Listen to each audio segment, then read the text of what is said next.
दोस्तों, आपका बहुत बहुत स्वागत है हमारे इस सेशन में, जिसमें हम डिस्कस करेंगे। ऑफ कोर्स आपने देख ही लिया होगा टाइटल आज के टॉपिक का। दोस्तों, डेफिनेशन देखी जाए अगर, तो according to definition, as per the definition, ecosystem consist of both biotic as well as abiotic components comprising physical factors. जो मैं आपको अपने शब्दों में बताता हूँ, आप इंग्लिश पढ़ लेना खुद से। मीनिंग क्या है मेरे कहने का, इकोसिस्टम क्या चीज होती है। इकोसिस्टम दो चीजों को मिला करके बनता है, एक जैविक पदार्थ, एक अजैविक पदार्थ। सरल शब्दों में कहें तो जैविक मतलब ऐसी चीजें जो जिंदा हैं, और अजैविक मीन्स एबायोटिक, जिसके लिए हमने वर्ड यूज किया है एबायोटिक, और एक वर्ड हमने यूज किया है बायोटिक। ये जो बायोटिक कंपोनेंट है हमारे वातावरण में, इन्वायरमेंट में, हमारे सराउंडिंग में, जिनमें क्या क्या चीजें आती हैं, पेड़ पौधे, हम जीव जंतु, वो जीव जंतु हो सकता है जानवर हो, पक्षी हो, इवन वो भी इसमें इंक्लूड है जो एक्वेटिक है, मतलब जो टेरेस्ट्रियल है, जो जमीन पे रहने वाले, जिन्हें कि हम बोलते हैं टेरेस्ट्रियल, जमीन पे रहने वाले जो जैविक पदार्थ हैं, बायोटिक कंपोनेंट्स है, वो भी, इवन जो एक्वेटिक है वो भी, इवन कोई एरियल है वो भी, जहाँ जहाँ भी लाइफ पॉसिबल है, जिस जगह के इकोसिस्टम के बारे में हम बात कर रहे हैं, तो हम वहाँ के लिविंग ऑर्गेनिजम्स को कंसीडर करते हैं। वो चाहे माइक्रोस्कोपिक साइज के, चाहे फिर ऐसे हैं जो कि नेक्ड आई से देखे जा सकते हैं, चाहे वो टेरेस्ट्रियल है, जमीन पे रहने वाले, चाहे वो हवा में ज्यादातर टाइम बिताने वाले हैं, चाहे वो एक्वेटिक है, what ever be the place of their survival. हम जिस स्पेस की, जिस जगह की, जिस एरिया की बात करेंगे, जिस सैंपल स्पेस की बात करेंगे, हम वहाँ के लिविंग कंपोनेंट्स को भी कंसीडर करेंगे, और वहाँ पे पाए जाने वाले जो एबायोटिक कंपोनेंट्स हैं, जिनके ऊपर वो लिविंग बीइंग्स डिपेंडेंट है, वो एबायोटिक कंपोनेंट्स हो सकता है उन्हें सांस लेने में, जैसे हमें ऑक्सीजन चाहिए, तो वो ऑक्सीजन क्या है, एबायोटिक कंपोनेंट है। हमें पानी चाहिए, पानी क्या है, एबायोटिक कंपोनेंट है।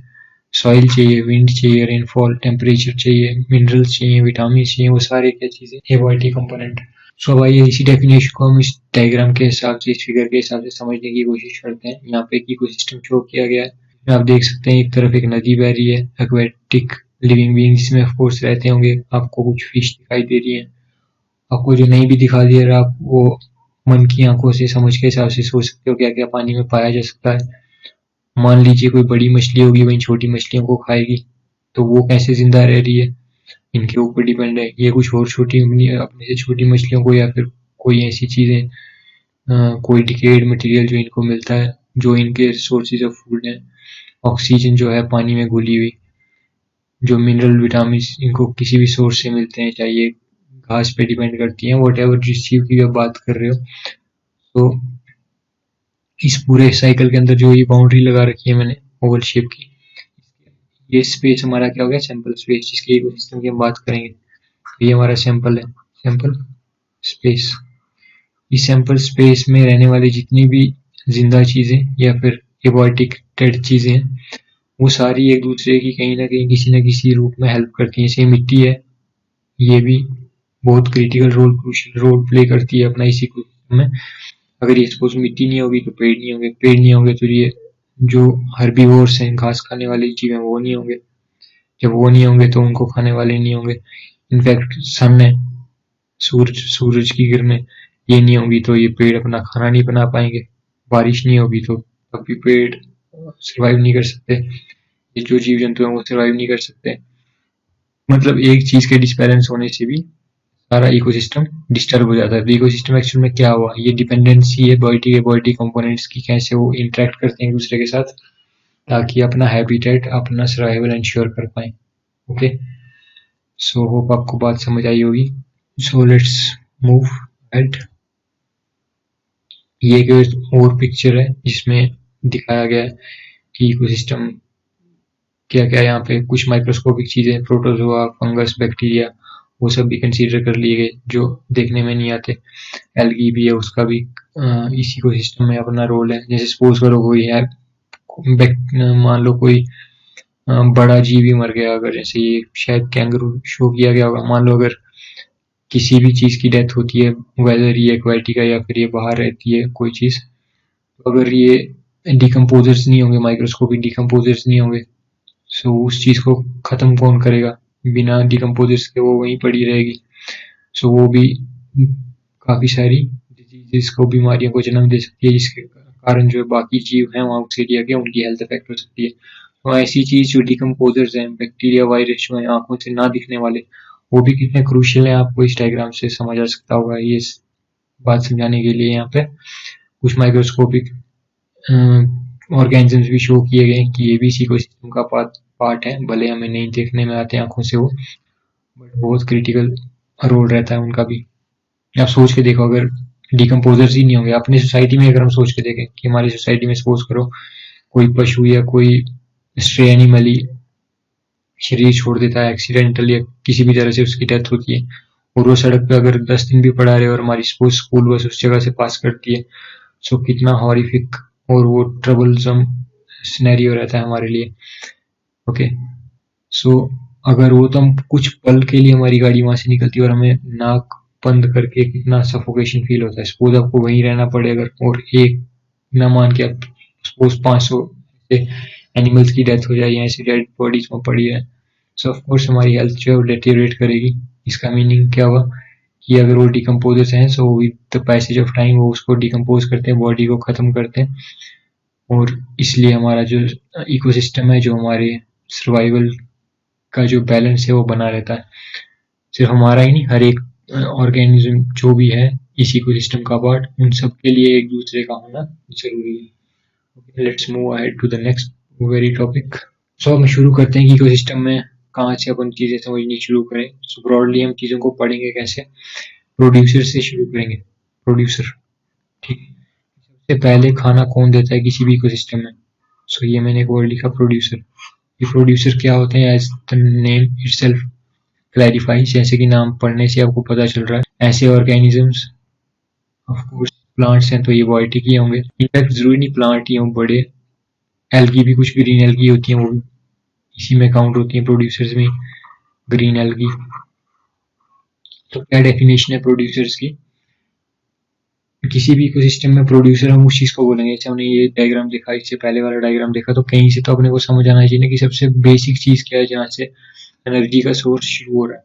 ठीक है, एक्चुअल में देखा जाए तो बिल्कुल बेसिक जो चीज है किसी भी इकोसिस्टम की जिसके ऊपर बाकी चीजों की डिपेंडेंसी रहती है, वो है सन। तो ये जो यहाँ पे आपको दिख रहे होंगे ये स्ट्रिप्स ऐसी, ये रेडिएशन शो कर रखी है, ये रेडिएशन आ रही है, और कहाँ से आ रही है? ये हमारे सूर्य देव यहाँ पे।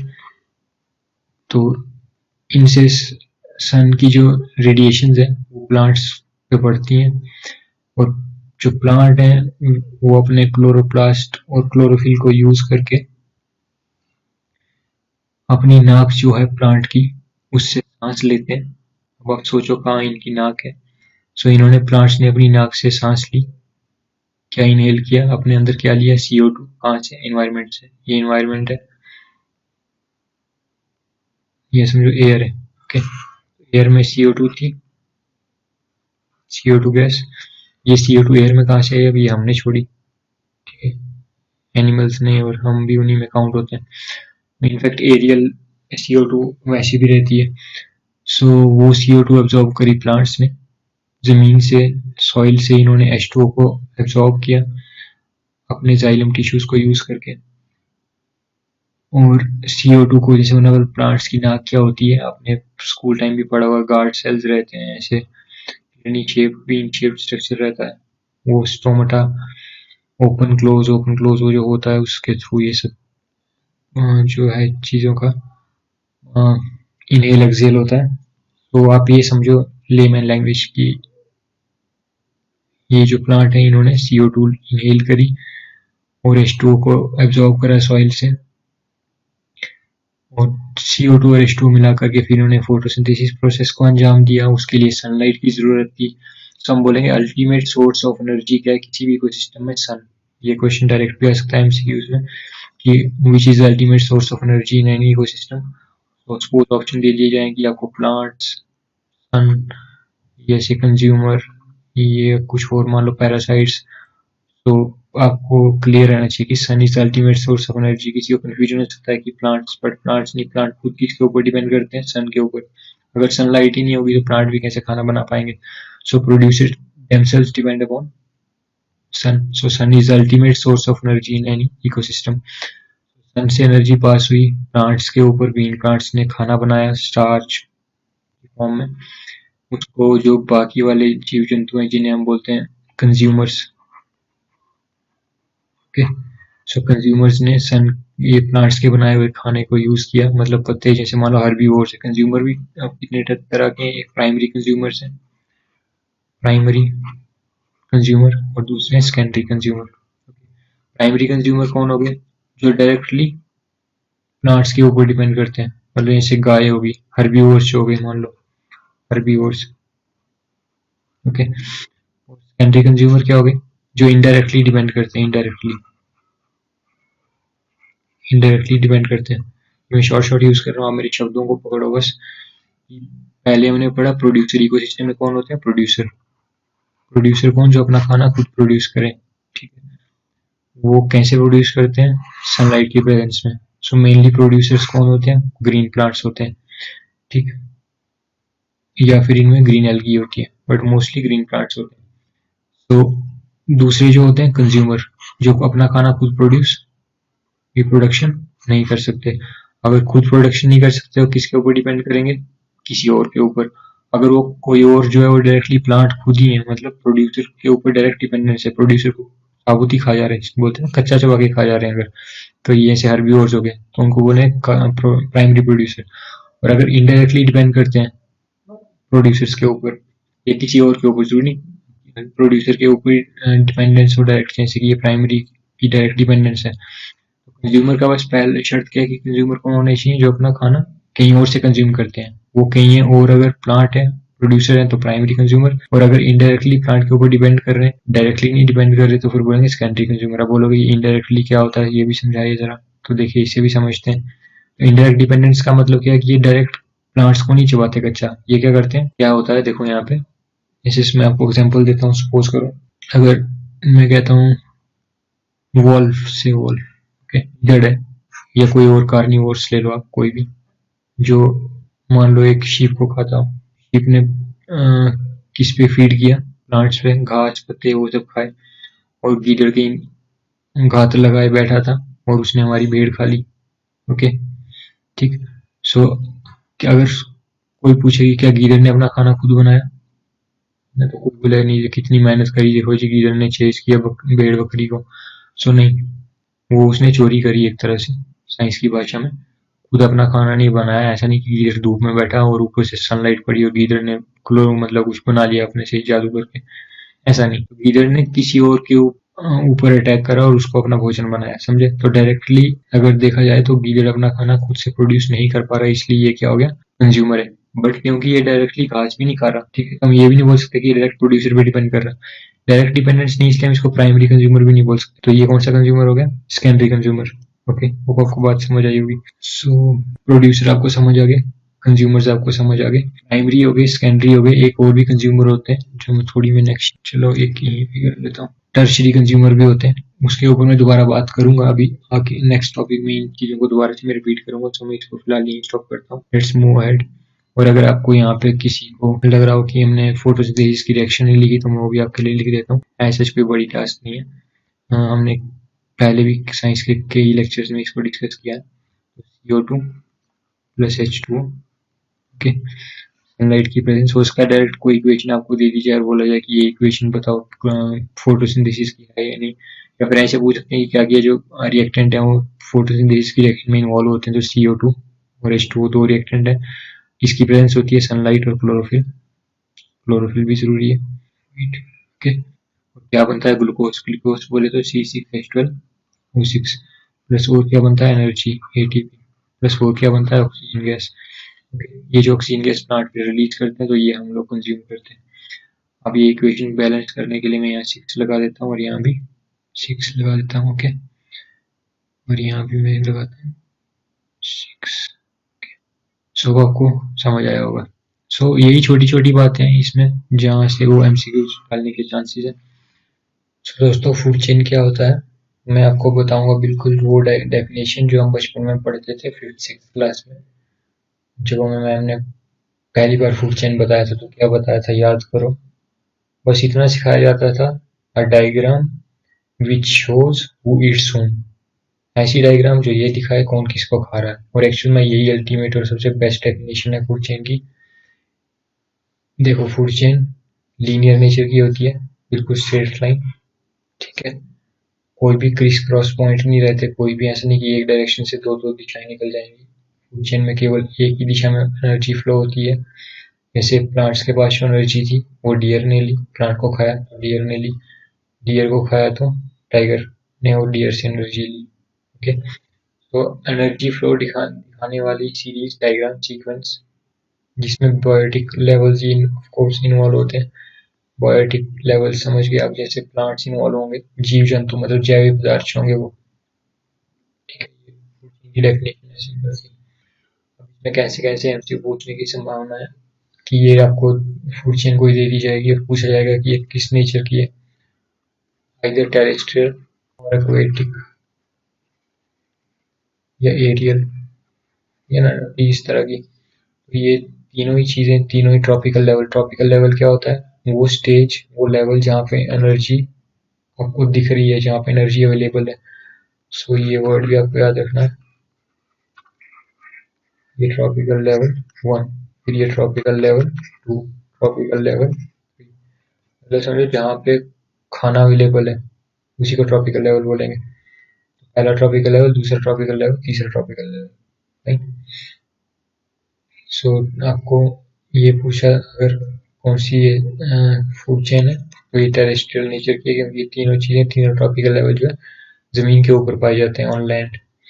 एक्वेटिक कौन सी है, ये जिसमें फिश इन्वॉल्व होगी। एक्चुअली में ये पूरी, हाँ बोल दो इसको एक्वेटिक है। ये प्लांट भी आप सोचो एक्वेटिक प्लांट है, ये भी पानी के अंदर ही है, ये भी ऐसे, और ये भी बगुला भाई अपना एक्वेटिक ही बोलेंगे। सो कितनी स्टेज है इसमें, 4 स्टेज की फूड चेन है यहाँ पे, 1 2 3 4 5 स्टेज की फूड चेन है इस तरह से। और एक बात जो बच्चों को बड़ा कंफ्यूजन रहता है, वो जैसे डिस्कस किया प्रोड्यूसर, इसके ऊपर डिपेंड करते हैं प्राइमरी कंज्यूमर, इनके ऊपर डिपेंड करते हैं सेकेंडरी कंज्यूमर, और इनके ऊपर डिपेंड करते हैं टर्शरी कंज्यूमर। ओके, कुछ बच्चे क्या याद कर लेते हैं इस तरह से कि ऐसे लाइन होता है वो टर्शरी कंज्यूमर होता है। सो ऐसे आप ये चीज को रट्टा नहीं मारो, नहीं तो आंसर गलत होने के काफी चांसेस है। क्योंकि ये जो सेकेंडरी टर्शरी प्राइमरी है, ये डिपेंड करता है कि हम पहले फूड चेन को देखें, उसकी पोजीशन देखें। जैसे इस टाइगर की बात कर ले अगर, तो ज्यादातर बच्चे सोचते हैं कि ये टर्शरी कंज्यूमर है, बट ये हर जगह हर फूड चेन में टर्शरी कंज्यूमर हो ऐसा जरूरी नहीं है। जैसे ये फूड चेन हमें दी हुई है, इसमें ये किस लेवल पे आता है उसके हिसाब से अपने को देखना है कि ये टर्शरी कंज्यूमर है या नहीं है। जैसे यहाँ पे देखो, ये प्रोड्यूसर है, प्राइमरी कंज्यूमर वो जिन्होंने डायरेक्ट प्लांट के ऊपर फीड किया, सो प्राइमरी कंज्यूमर ये। अब इसके ऊपर ये फीड कर रहा था, ये तो सेकेंडरी हो गया प्राइमरी के बाद, समझे। अगर सपोज करो यही एक ऐसी फूड चेन होती जिसमें हम बोले कि स्टार्टिंग में प्लांट थे, प्लांट के ऊपर रैबिट ने फीड किया और रैबिट को हमारा कोई डॉग खा गया, डॉग को फिर टाइगर खा गया। ओके, तो इस स्टेज में बोलोगे तो रैबिट जो है प्राइमरी कंज्यूमर है, डॉग जो है सेकेंडरी कंज्यूमर है, टाइगर जो है टर्शरी कंज्यूमर है। ओके, तो आपको चीज़ों को रटना नहीं है, मगअप नहीं करना, लॉजिक को पकड़ना है कि ये बातें, ये टर्म्स दी जाती हैं, ये किस आधार पर और किस क्राइटेरिया के अकॉर्डिंग दी जाती हैं। सो लेट्स मूव अहेड। इनके बारे में बहुत क्रिटिकल टॉपिक, तो इसको कंसीडर जरूर करना ही चाहिए 10% लॉ को। 10% लॉ क्या कहता है, 10% लॉ कहता है कि किसी भी स्टेज पे, जैसे मान लो सपोज करो फर्स्ट स्टेज प्रोड्यूसर की लेता हूँ, अगर सपोज करो यहाँ पे 1000 जूल एनर्जी है, ठीक है, तो जिस स्टेज पे जितनी एनर्जी होती है वो अपने से अगली स्टेज पे केवल उसका 10% ट्रांसफर करेगा। 10% ऑफ, जैसे अगर ये सपोज करो डियर है, डियर ने प्लांट के ऊपर फीड किया, और जिस प्लांट के ऊपर फीड किया उसमें 1000 जूल एनर्जी थी, अगर डियर इस 1000 जूल वाले प्लांट को खाएगा, सो इस 1000 जूल का उसको 10% मिलेगा। और मैथमेटिकली 10% और परसेंट मीन्स अपॉन 100, सो 10 अपॉन 100 इंटू 1000, सो बनाई 0 से 0 कट गया, सो 1/10 इंटू 1000 मीन्स 100 जूल। 100 जूल मतलब ये सोचो 1/10 ऑफ, इसका 10वां हिस्सा इसको मिलेगा 1000 जूल का, मतलब 100 जूल मिला। ओके, सिमिलरली यही प्रोसेस आगे फॉलो किया जाएगा। 1000 जूल से इसके पास पहुंची 100 जूल, और ये टाइगर सपोज करो पूरा डियर खा गया, जिसके अंदर कितनी एनर्जी ट्रांसफर हुई थी 100 जूल, बट जो टाइगर के पास एनर्जी पहुंचेगी वो केवल इसकी 10% होगी, मतलब इसका भी 10th पार्ट 1/10 ऑफ 100 जूल, मतलब कितना 10 जूल। तो आपको ये बात समझ आई होगी। ये बहुत बहुत बहुत ज़्यादा ज़रूरी इंपॉर्टेंट टॉपिक है। इसके ऊपर कैसे क्वेश्चन पूछ सकते हैं मैं आपको एग्जाम्पल के तौर पर बताता हूँ। सपोज आपको एग्जाम में ये दे दिया जाए कि यहाँ पे एनर्जी थी 10 जूल और यहाँ पे एनर्जी है 1 जूल, तो आप कैलकुलेट करो कि यहाँ पे एनर्जी कितनी आएगी। सो अगर आपको पता है कि ये 10% लॉस से चीज़ें समझी जाती हैं फूड चेन में, तो आप सिंपली इस 1 जूल को सोचो कि ये किसी डायरेक्शन में आप मूवमेंट कर रहे हो, एरो की डायरेक्शन में, सो 1/10 इंटू 1 इक्वल्स टू 0.1 आंसर। इसका रिवर्स ऑर्डर भी पूछ सकते हैं। तो अगर इस जगह मैं यही लॉ अप्लाई करता हूँ हर एक फूड चेन में, जरूरी टेरेस्ट्रियल वाली हो, किसी भी जगह की कोई भी फूड चेन है अगर, सो वहाँ पे ये लॉ फॉलो करता है। सपोज आपको यहाँ पे बोलता हूँ कि आपको यहाँ पे एनर्जी दे दी लास्ट स्टेप में से यहाँ पे 20 जूल है, सो आपको कैलकुलेट करनी है यहाँ पे कितनी एनर्जी होगी और यहाँ पे कितनी एनर्जी होगी। ठीक है, तो आप देखो एरो की डायरेक्शन से उल्टे आ रहे हो वापस, आगे जाते जाते जैसे जैसे आप in the direction of arrow जाओगे एनर्जी कम होती जाएगी। सो पीछे आओगे अगर रिवर्स ऑर्डर में तो 10 टाइम्स इंक्रीज होगा, सो यहाँ पे एनर्जी 20 इंटू 10 मीन्स 200 जूल होगी।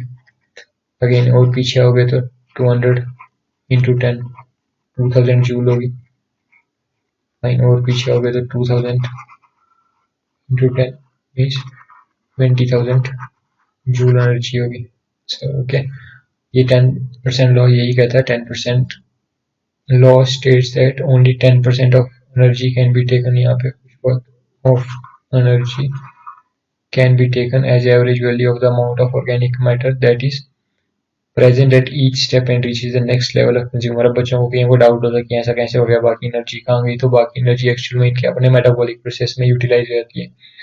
ठीक है, मतलब जो इन्होंने रेस्पिरेशन करना है, बॉडी टेम्परेचर मेंटेन करना है, बाकी इनके अंदर जो डाइजेशन, रेस्पिरेशन और जितने भी मेटाबॉलिक प्रोसेस इन्वॉल्व होते हैं, उन सब में जो एनर्जी यूज होती है वो 90% यूज कर लेते हैं अपनी मेटाबॉलिक प्रोसेस में, या फिर जो बाकी एनर्जी बची वो ये एज अ हीट रेडिएट कर देते हैं एनवायरनमेंट में। Okay, so let's move ahead. अब फूड वेब क्या होता है? As per definition food web is interconnected food chains are known as food web. आपस में फूड चेन, काफी सारी फूड चेन जब है आपस में इंटरकनेक्ट हो जाती है, एक दूसरे से एंटेंगल्ड हो जाती है, नेटवर्क बना लेती है, तो उसको हम फूड वेब बोलते हैं।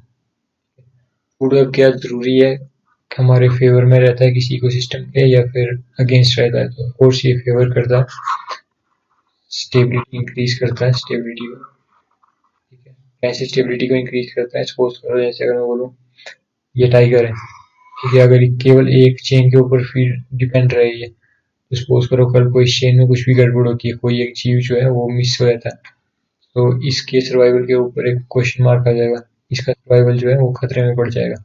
सो ये इस फूड चेन के ऊपर भी डिपेंड है, किसी और के ऊपर भी डिपेंड है, बीच वाली कोई और उसके ऊपर भी डिपेंड है, मतलब कई तरीके से खा रहा है। ये इसी तरह की एक बात होगी, जैसे मान लो एक घर है और उसमें वो केवल अगर, या फिर कोई इकोनॉमी है वो केवल एक ही चीज के ऊपर डिपेंड करती है, सऊदी अरेबिया है, आप सुनते हो केवल ऑयल के ऊपर डिपेंड करता है, कल को ऑयल खत्म, जो मार्केट है वो कोलैप्स करेगी तो वो डूब गया। तो उसी तरह से उनके सर्वाइवल के ऊपर जैसे क्वेश्चन मार्क लगा, तो वैसे ही अगर जैसे कोई भी जीव है, अगर वो एक ही फूड चेन के ऊपर, एक ही सप्लाई के ऊपर डिपेंड करता है, तो कभी भी खतरे में पड़ सकता है। सो इसके अब काफी सारे ऑप्शन है इसके बाद, किसी भी फूड चेन में पार्टिसिपेट करेगा, या ये फूड चेन का कोई जीव जो है दूसरी फूड चेन के ऊपर जा करके डायरेक्ट कर जाएगा, वो डिपेंड हो जाएगा। सो उनसे इनके जो सर्वाइवल के चांसेस है वो इंक्रीज हो जाएंगे, जिसके कारण जो इकोसिस्टम है और आप यहाँ पे इसको ऑब्जर्व कर सकते हो अच्छी तरह से कौन किसको खा रहा है। बट कहने का सार क्या है कि फूड वेब जो है वो स्टेबिलिटी लाता है इकोसिस्टम में, और डेफिनेशन के अकॉर्डिंग बोले तो इंटरकनेक्टेड फूड चेन्स को फूड वेब बोलते हैं। सो नाउ आप देखते हैं ट्रॉपिकल लेवल। जैसे मैंने आपको डेफिनेशन के अकॉर्डिंग बताया कि स्टेज है वो लेवल जहाँ पे एनर्जी अवेलेबल होती है ट्रांसफर करने के लिए, तो वहाँ उस स्टेज को हम ट्रॉपिकल लेवल बोलते हैं। जैसे यहाँ पे प्रोड्यूसर एक ट्रॉपिकल लेवल है, फिर primary consumer, secondary consumer, tertiary consumer. यहाँ से एक और बात ऑब्जर्व करनी है कि ये पिरामिड शेप है, कुछ डिलीट हो गया। तो ये आपको फ्रंट से देखोगे तो ये ट्रायंगुलर सा दिख रहा है। सो इसका जो बेस है मैक्सिमम एरिया उसका, ठीक है, उससे कम एरिया इसका है, उससे कम एरिया इसका है, उससे कम एरिया इसका है। ये क्या शो कर रहा है? पॉपुलेशन। सबसे ज्यादा पॉपुलेशन यहाँ पे होगी, फिर यहाँ पे उससे कम, यहाँ पे उससे कम, यहाँ पे उससे कम। नहीं होगा कि जो शेर है मान लो उनकी पॉपुलेशन जो पेड़ पौधों से ज्यादा हो जाए, क्योंकि अगर ये ज्यादा हो जाएंगे, मान लो अगर शेर में कहता हूँ कि ये ज्यादा होने लगे ऊपर वाले टर्शियरी कंज्यूमर, तो उनके लिए खाना ऑफ कोर्स कम पड़ जाएगा। जब वो कम पड़ जाएगा तो मरने लगेंगे, तो फिर उनकी पॉपुलेशन कम हो जाएगी। सो कभी भी जो है वो ज़्यादा पॉपुलेशन बढ़ा ही नहीं पाएंगे, ऑटो एडजस्ट हो जाती है। ओके, और फिर यहाँ से क्वेश्चन ऐसा भी पूछा जाता है कि बताओ इनकी पॉपुलेशन कम ही क्यों होती जा रही है, इससे ऊपर कोई और ट्रॉपिकल लेवल क्यों नहीं बन रहा, जैसे 4 या 5 ट्रॉपिकल लेवल ही क्यों होते हैं। तो इसका आंसर क्या है कि 4 या 5 ट्रॉपिकल लेवल ही मैक्सिमम हो पाते हैं, क्योंकि हमने अभी पढ़ा 10% लॉ। 10% लॉ हमने क्या बोला कि जो एनर्जी है वो आगे जाते जाते जैसे जैसे लेवल बढ़ते जाएंगे तो 10th पार्ट होती जाती है, मतलब 10वां हिस्सा होती जाती है, तो मतलब कम होती जा रही है। तो जैसे जैसे ट्रॉपिकल लेवल ऊपर जाते जाएंगे तो एनर्जी कम होती जाएगी। तो अगर मान लो इससे ऊपर भी आप और ट्रॉपिकल लेवल ले जाओगे तो उसके पास एनर्जी पहुंचेगी ना के बराबर, इतनी कम की मतलब वो जिंदा ही नहीं रह पाएगा। तो इसलिए due to minimization of energy या due to lack of energy available at the high tropical level, ऊपर वाले ट्रॉपिकल लेवल्स पे चौथे पांचवें के बाद तो एनर्जी इतनी रह ही नहीं जाती कि आगे ट्रांसफर कुछ कर पाएगा किसी। तो इसलिए 4 या 5 ट्रॉपिकल लेवल ही मैक्सिमम पॉसिबल होते हैं। ओके, नेक्स्ट टॉपिक, यही जो मैंने अभी ट्रॉपिकल लेवल की आपको डायग्राम बताई, इसी को स्टाइल है एक दूसरा रिप्रेजेंट करने का। तो ये फ्लो डायग्राम भी आप इसको बोल सकते हो एनर्जी का, एनर्जी कैसे फ्लो करती है। सबसे पहले सनलाइट के पास, सनलाइट से प्रोड्यूसर ने ली, प्रोड्यूसर से हर्बीवर को अभी हमने पहले वाले डायग्राम में क्या बोला, प्राइमरी कंज्यूमर। सो ये एक दूसरे के प्राइवेसी हो गए, एक्चुअली में सेम ही डायग्राम है, बस थोड़ी शब्द वगैरह फिर ये प्राइमरी कंज्यूमर हो गए जिन्होंने घास खाया, फिर ये सेकेंडरी कंज्यूमर हो गए जिन्होंने घास खाने वालों को खाया, जैसे मैंने बोला कार्निवोर्स, और फिर इनको खाने वाले और टॉप कार्निवोर्स। कई बार इसकी एग्जांपल्स ऐसे भी दे देते हैं लोग, जैसे सपोज करो ये प्लांट हो गए, ये मान लो कोई शीप है, और कार्निवोर्स में तो जो भी पता है आपको मांस खाने वाले फ्लैश ईटिंग एनिमल सब आते हैं। तो वो यहाँ पे सपोज करो रखते हैं अगर लाइन को, ओके, तो फिर वो ऐसा एक मतलब तर्क देते हैं कि लाइन अपनी ही मौत मर गया मान लो, या फिर दो लाइन आपस में लड़ मरे, कुछ भी करके मतलब लाइन की डेथ होगी, तो फिर इसको वल्चर खा गया। तो वो लोग वल्चर को जो है टॉप कार्निवोर्स में डिक्लेयर कर देते हैं, ठीक है। बट मैंने वो बताया वो डिपेंड करता है आपको चेन किस तरह से दी जा रही है, ठीक है। तो हमें इन बातों में उलझना ही नहीं है, वो तो पोजीशन लेकर के अपने को बताना है कि ये किस टॉपिकल लेवल पे आता है, इसको फिर कौन सा कंज्यूमर बोला जाएगा।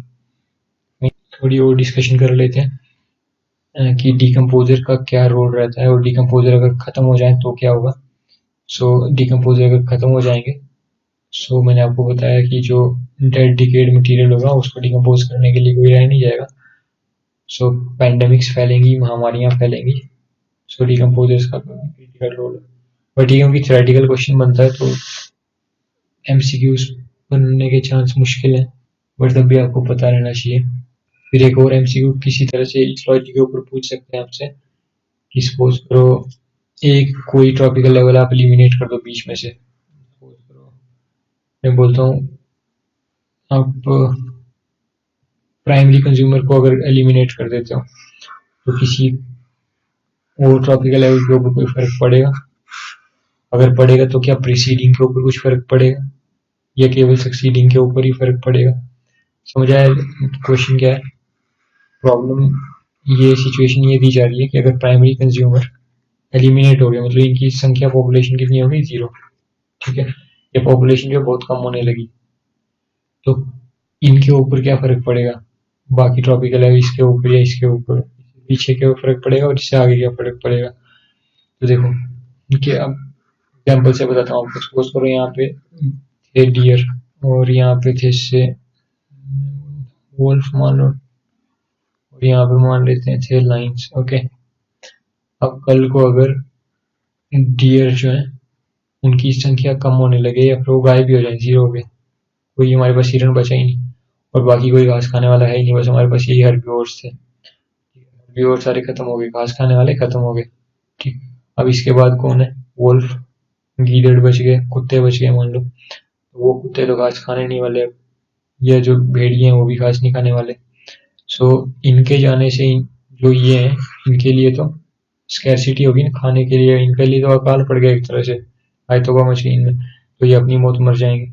अगर ये मरेंगे तो ये कौन से बच जाएंगे? समझ आ रही लाइन जो है, ये भी तो कम होंगे ना, क्योंकि ये मरने लगे अगर तो इनका खाना भी कम होता जाएगा।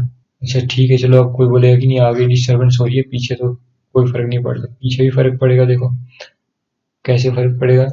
घास खाने वाले रहेंगे ही नहीं, तो ये जो पॉपुलेशन है, ये पॉपुलेशन भी छूट कर जाएगी, ये पॉपुलेशन भी बहुत अति बढ़ जाएगी, पेड़ पौधे बहुत हो जाएंगे।